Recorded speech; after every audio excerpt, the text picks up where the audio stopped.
السلام علیکم ویورس۔ تو جی آج آپ کو بتائیں گے جی ایران کی ہسٹری۔ ایران جسے قدیم زمانے میں فارس کہا جاتا تھا، دنیا کی قدیم ترین تہذیبوں میں سے ایک ہے۔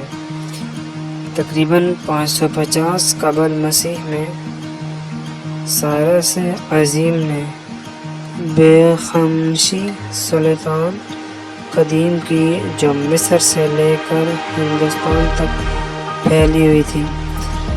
330 قبل مسیح میں سکندر اعظم نے فارس کو فتح کیا۔ بعد میں ساسانی سلطنت قائم ہوئی، جو 224 سے 651 عیسوی تک ایک بڑی طاقت رہی۔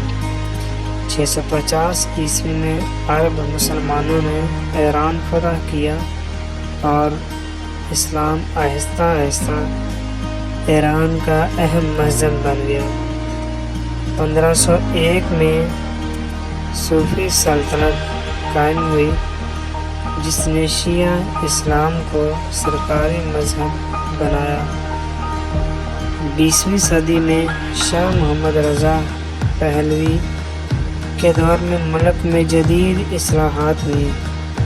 1979 میں اسلامی انقلاب آیا، شاہ کی حکومت ختم ہوئی اور آیت اللہ روح اللہ خمینائی کی قیادت میں اسلامی جمہوریہ ایران قائم ہوئی۔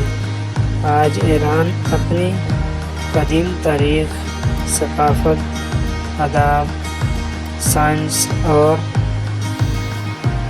تیل کے ذخائر اور مشرق وسطیٰ میں اہم کردار کی وجہ سے دنیا بھر میں معروف ہے۔